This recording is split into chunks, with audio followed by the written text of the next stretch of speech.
Welcome to Chapter 6.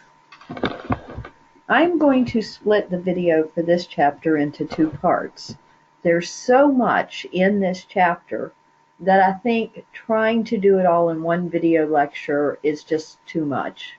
So this part will cover the receivables. I will let you take a moment and review the learning objectives.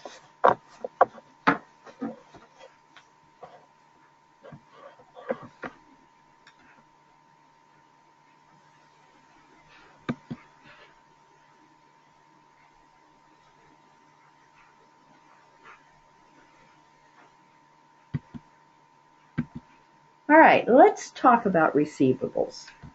There's various types of receivables. The one that we're most familiar with is accounts receivable. This is when we allow our customers or clients to not pay immediately for a service rendered or an item purchased. We allow them to have a credit period. So if they buy it today, they don't have to pay for it for perhaps 30 days. That's the normal credit term. There are also notes receivable. A note receivable is much more formal. An accounts receivable is informal. There's really no documents to sign. There's no promise to pay.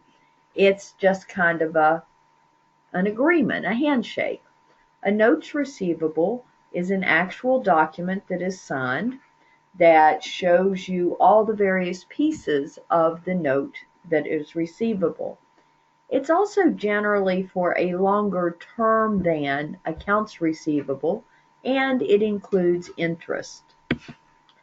There's a multitude of other receivables that a business can have. Let's think, did you ever take an advance on your pay? That became an employee receivable until you paid it back. So there's various things that can have the title receivable in the account name. If someone or another business owes you money, then it could be a receivable. This is an example of a promissory note. I always laugh when I see this slide. I keep thinking, if only I had made my children sign one of these every time they said, "Hey, Mom, can I borrow some money?" I'd be a wealthy lady today. But if you look at the note, and not every note it looks exactly like this, but this is similar to most of them. You see it has the date that it was issued, the term, the face amount, the interest amount, the day that it's due. All sorts of information is on here. It's important that we have all the information on here because this is a legal document. It's a signed legal promise to pay. Now, if you noted, the term was 90 days. So we have to figure out what day is the 90th day after March 16th. The way they're showing here is we look at the total number of days in March. We subtract the day that the note was issued, so in this case, the 16th. So we have 15 days remaining in March. We'll then add the days in April. That's 30. So now we have 45 days. We add the days in May, 31. So now we have 76 days. We need a total of 90. So we'll need until the 14th day of June. I have to revert back to that jingle, 30 days has September, April, June, and so on, to remember how many days are in each month. We also will need to calculate the interest on the note. We go into that in more detail in a future chapter.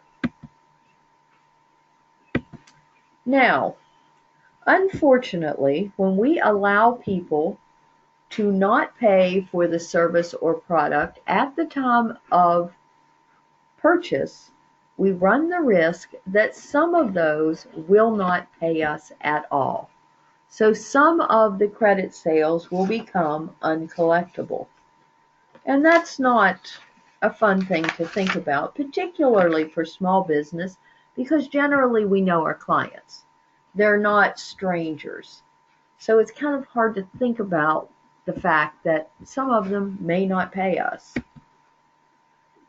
When we have that, we have to come up with a new account to record those items that we believe or that we know are uncollectible. And we're going to use an account that is generally called bad debt expense, although it can be called a couple other names as well. Remember, don't get hung up on an exact account title. Allow the title of the account to tell you what it's used for. Now, how do we know that an accounts receivable might be uncollectible? Well, there's some obvious. It's past due. Okay, it was supposed to be 30 days. It's now 90 days out. They still haven't paid us. And they don't respond. Have you ever been on the collections end when you're trying to collect something? And you make a phone call and they don't answer. You send an email, they don't respond. You send a letter, they don't write back. They just don't acknowledge you. You may find that the customer or business has filed for bankruptcy. Although there are some bankruptcies that will pay the debt of the company that is filed, generally it's pennies on the dollar and not the full amount. Or the business is closed. Or even more telling, you can't find them. They took a slow boat somewhere. They moved to Aruba, bought an island in the South Pacific. They're gone. If you can't find them, you cannot collect from them.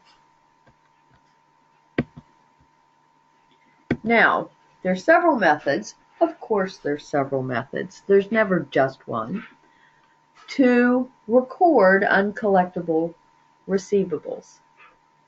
The one that many small businesses use is the direct write-off method. Businesses that do not have a large accounts receivable generally know exactly what account is uncollectible and when it becomes uncollectible. So we use the direct write-off method in those instances. The allowance method, which is required by GAAP for corporations and publicly traded companies, estimates their uncollectibles on an accounting period basis because they know their receivables are so large, they know that some of those will not be collected. And based on history, they can determine a percentage of what amount of the receivables amount that they will not collect. So two different methods. Let's talk about the direct write-off method first. Small company. They have a $4,200 account receivable and they know they're not going to collect it, or at least they're pretty certain. It is time to take this off the books. Now remember, when we originally recorded this, we would have increased our accounts receivable and increased our sales. Well, we need to reduce our accounts receivable at this point. And because we want to track our bad debt expense so we know exactly how much it is, we're not going to reduce our sales. We're going to use the bad debt expense account and thereby reduce our retained earnings.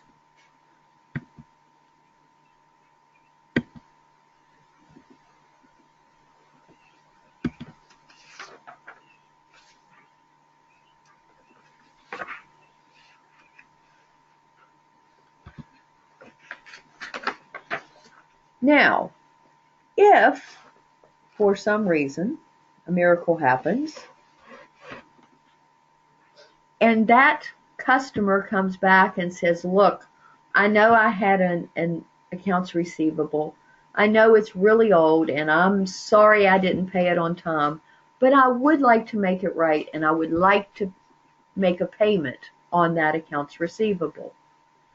The first step that we have to take is to reinstate the accounts receivable. So we're going to increase our accounts receivable and we're going to decrease our bad debt expense. Then we're going to accept the money and the payment as we would have for any other accounts receivable by increasing our cash and reducing our accounts receivable.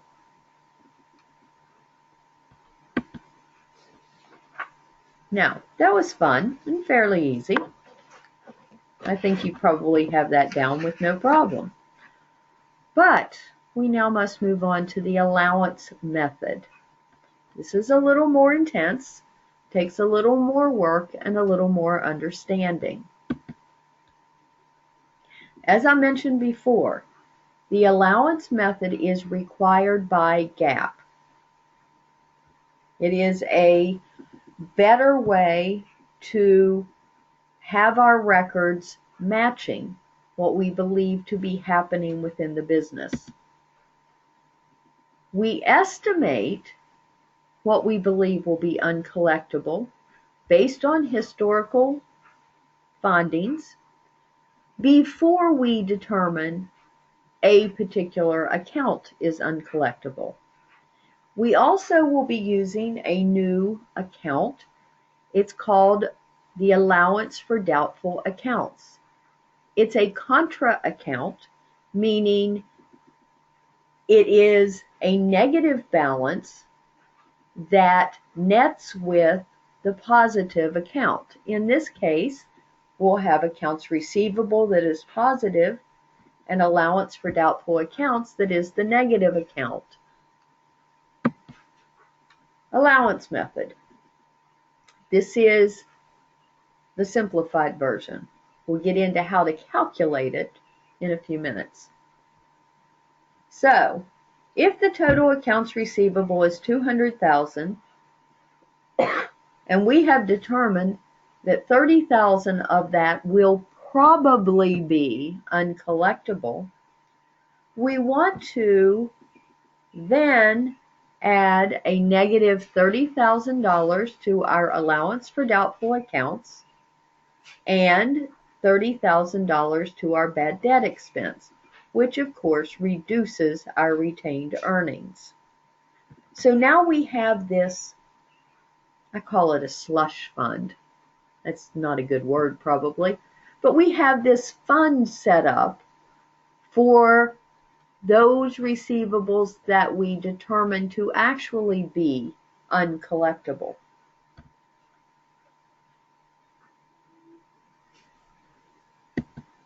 Now, once we identify someone that their specific account is uncollectible, we then write it off against that allowance for doubtful accounts, not bad debt expense. We've already written off to the expense account. Now we're going to use that slush fund to cover the specific accounts that we believe to be uncollectible. So we'll reduce our accounts receivable and we'll increase our allowance for doubtful accounts. Remember, the allowance account is a negative balance. So when we put a positive number to it, it's decreasing that negative.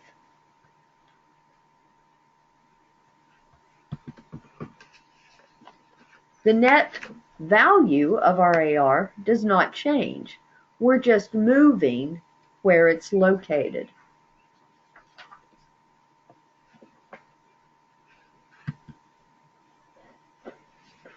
The same thing applies here. If a customer comes back after we've written off the account and says, I want to make it right, I want to make a payment, we then reinstate that accounts receivable just like we did on the direct write-off method. But this time, instead of moving it from bad debt expense, we're removing it from the allowance for doubtful accounts. We then receive payment just like we would have had it never been written off. All right, that part wasn't too bad, now was it? Makes sense. Think about it. We know some is going to be uncollectible. We don't know who, but we know on average this percentage is uncollectible. So we're going to set up this fund to take care of it. Two ways to estimate our uncollectible accounts. First of all, we base both methods on our past experience and/or industry averages and forecasts for the future. And forecasts for the future, you need to look at the economy, because the economy is going to tell you a lot about how much you're going to have in uncollectibles.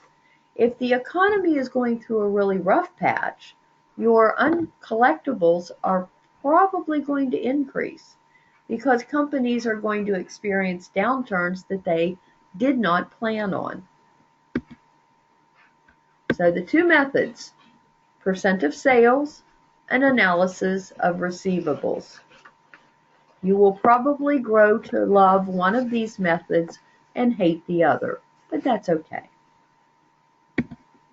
Percent of sales method is fairly straightforward and simple. All right. The first thing we want to look at is what is the current balance in the allowance for doubtful accounts. It's a negative balance of $32.50. We also know that 0.75% of our credit sales will more than likely be uncollectible.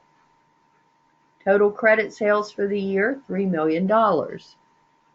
So you multiply $3 million times 0.75%. How would you put that in your calculator? You could use 0.75 in the percent sign, or you could use 0.0075. Either one gets you the same answer. So when we do the multiplication, we discover that based on percentages, we believe $22,500 to be uncollectible. Even though we already have a balance of $32.50 in the account, we make the entry based on the number we just calculated. So we're going to, with a negative amount, increase the negative that is in allowance for doubtful accounts by $22.5, and we're going to increase our bad debt expense, which of course decreases our retained earnings. So, pretty straightforward. Credit sales times the percentage believed to be uncollectible gives us our entry.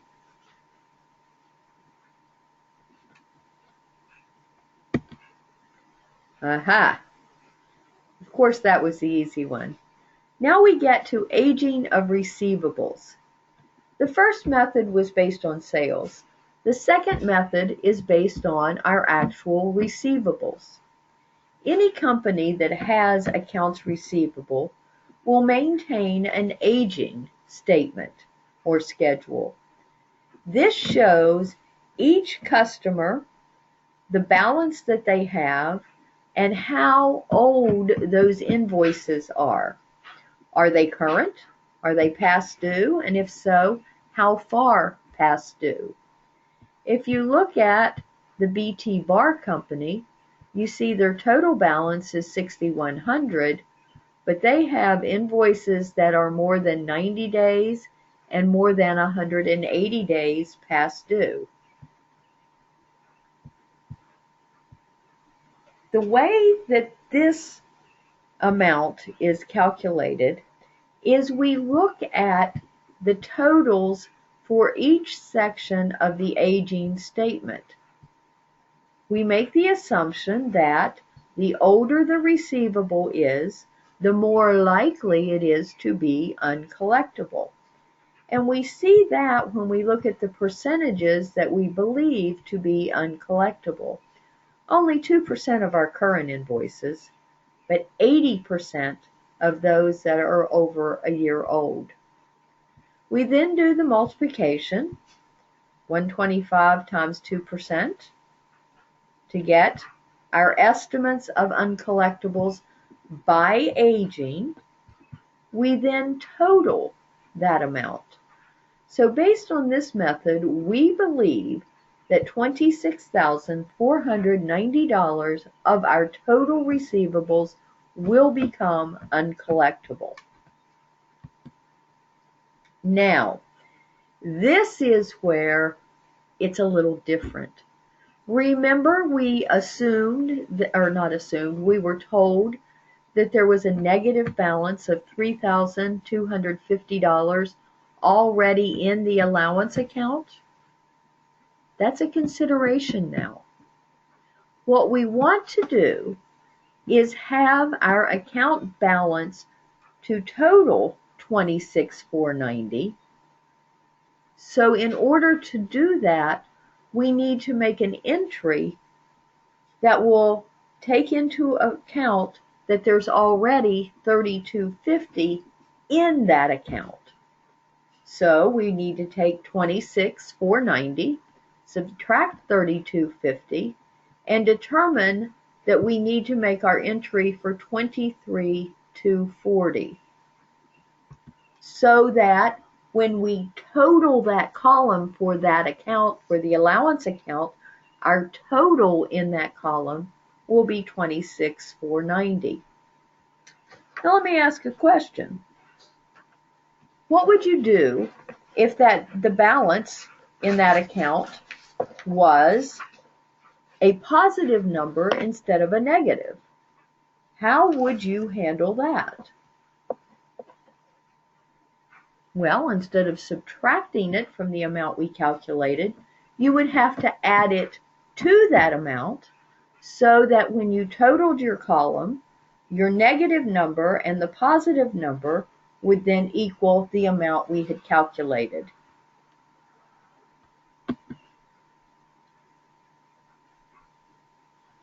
This is a comparison of the two methods and some information about how they're calculated.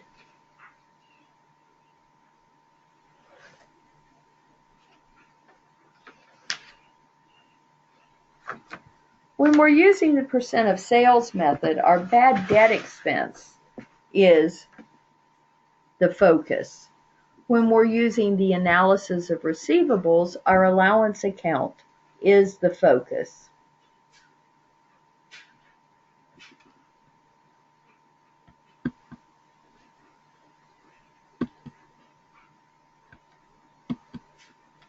Now, I am going to end this lecture here, but I would like to remind you that there is a PowerPoint that gives some very specific details on calculating both the percent of sales and analysis of AR methods in Chapter 6 that you can have for further review. I would suggest that you look through that. Thank you again.